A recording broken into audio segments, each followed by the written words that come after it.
Daxxify is another one that does last longer. Its dosing is actually similar to Dysport in that 1 unit of Botox is equivalent to 2 units of Daxxify. So if we're doing 10 and 10 for Botox, it ends up being 20 or 20. Now, Daxxify is a product I just used back in March on myself, and it's reported to last up to 5 to 6 months. What I find with all of these companies is that they all have a lot of marketing money behind them. They're all intent on selling their product. And I tend to be skeptical just because I've been doing this for a while. And I like to test things when possible on myself because then I can explain to patients what my experience has been. And I'll talk a little bit about my experience with Daxxify when we get into the brands. One other question is, what is the pain level for the injections?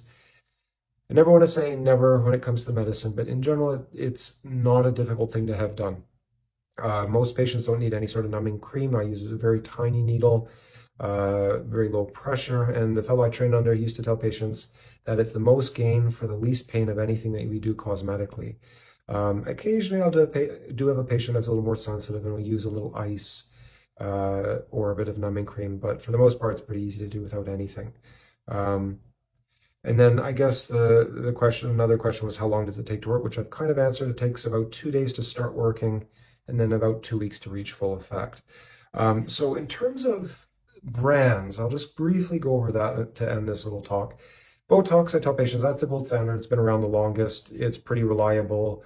One side effect of Botox that you can see, I see more than the other brands, is sometimes we'll get headaches. I would say maybe that's 1 in 20 patients, so it's not very common, less, 5% or less. But it does seem to be more common with Botox than the other brands.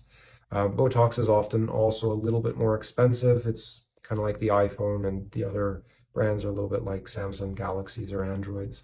The next one I'll talk about is Dysport. That's one I actually personally like. I tell patients I don't own stock in any of these companies, so I have no financial incentive to push one product or recommend one or the other. But I do like the way Dysport works. I think it works, in my experience, it reaches peak effect a little bit more quickly than Botox. It lasts just as long, and I've done it where I've done one side of the face with Botox, the other with Dysport. And like I said, they really both work well, but Dysport is a little bit less expensive than Botox. Xeomin is one that I have used on myself.